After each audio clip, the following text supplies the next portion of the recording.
wildfire. All right, we're breaking away from that story to bring you this. Hawaii's governor holding a news conference to give us an update on what's going on in Maui. Let's listen in. Kindly that you please operate under the values of aloha, which is extending respect and kindness to each other. Questions and answers will follow promptly after the speakers conclude their remarks. Without further ado, I would like to invite Governor Josh Green.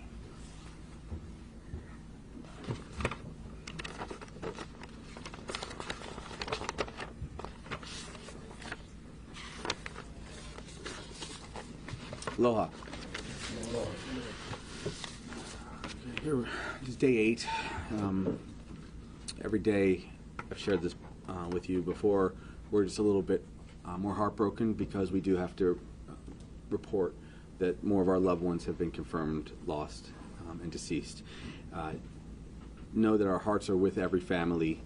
We're going to have 7 speakers today, try to give you a full update, lot to cover. So please know that Jamie and our hearts are with all of those families who are here in Maui and who are suffering. So we'll start with where we are in general. 110 individuals have been confirmed deceased. We'll get some details about this from our distinguished leaders in police and fire. 38% of the territory has been covered.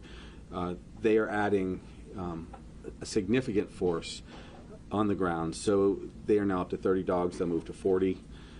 There's now going to be another about 225 relief individuals coming. That's 3 teams of 75. The capacity is increasing continuously to make sure that we can go to every corner of the disaster site. So we share these numbers with you so you can have perspective, but one individual by one individual, it makes us, like I said, heartbroken. And specifically to the families that we have been able to identify, the individuals, Mr. Dykeman, Jantok, the families of those individuals, that's where our hearts break.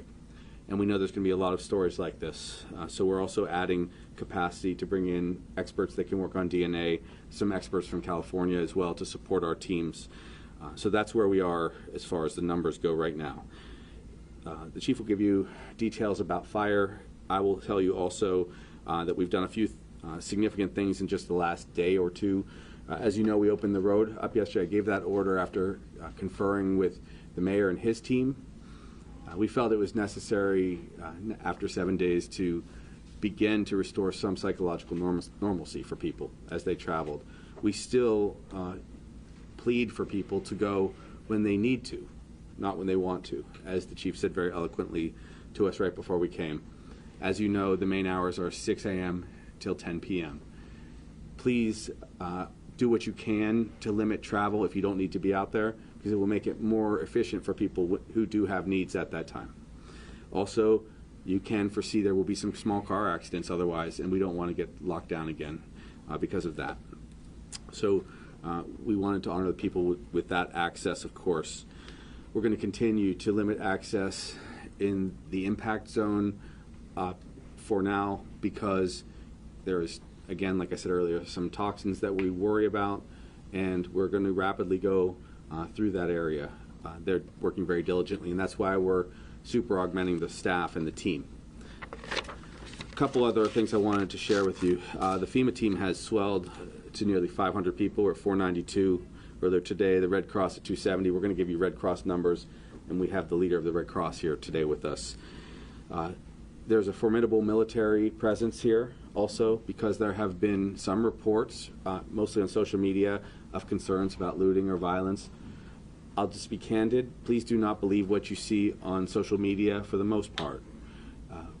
What we have seen bear out in reality is not significant violence and not significant looting, probably because they're just too afraid to deal with the chief of police when he yells at all of us. So I'll tell you that the force is there, though, for safety. And our military leaders who are here, they're just our neighbors, dressed slightly differently when they're on detail. But they are able to keep us safe. A couple other things. People have wondered about land. That's come up on several occasions. My intention from start to finish is to make sure that no one is victimized from a land grab. that we do not suffer predation against those who are suffering. So I've instructed the Attorney General to work toward a moratorium on any transactions. There's some legal challenges there. We're going to push right through those and make sure that people don't lose their land here in Hawaii. That is central. I've been speaking to leaders all across our state, and that's important to everyone.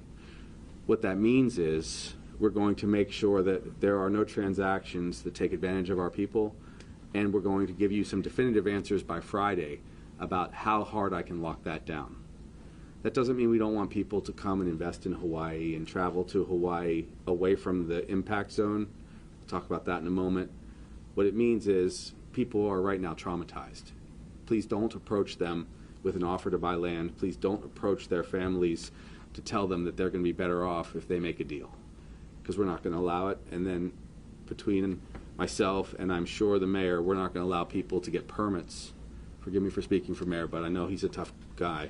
We're not going to allow people to take advantage. And it's going to be a very significant amount of time anyway in the recovery before building could be done. So don't make the mistake of testing us in that space, please. A couple other points. The president's coming. The president is coming on Monday. He's been very gracious. A couple things President Biden has done from the outset. After I touched down, 20 minutes later, he signed our emergency declaration on day 2 of the crisis. That enabled us to get all this FEMA support and people on the ground, or at least coming, very quickly.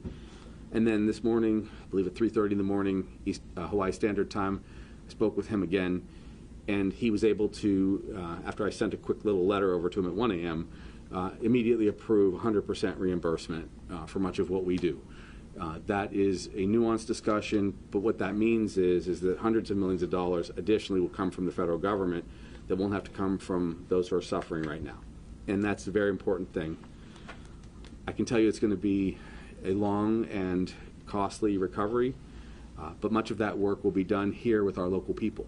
That's going to be another priority for us, using local contractors to the best of our ability so that people who need jobs can get them. We will also form a works program so people can get trained in these jobs going forward. That will also help our young people, many of whom have been displaced. So it's important. So the president will be here Monday. We'll spend time viewing the site. First Lady will be here as well.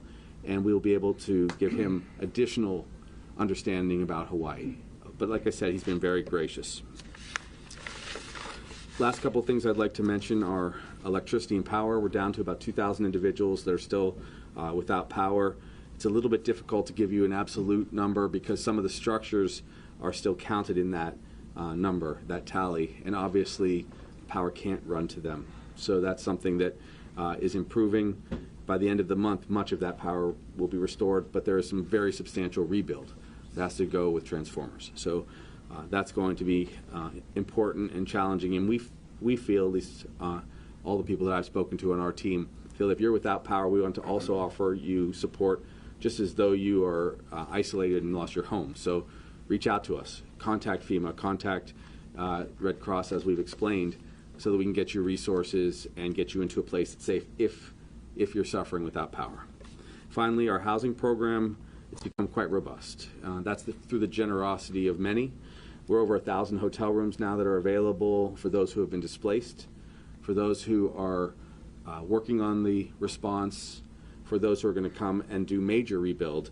So over 1,000 hotel rooms. We've been spending time with those individuals. They're very grateful to the hotels that have stepped up. This is not going to be at any cost to people. We also have over 1,000 Airbnbs that are going to be available. And we're making plans right now for the long haul, for the long reconstruction.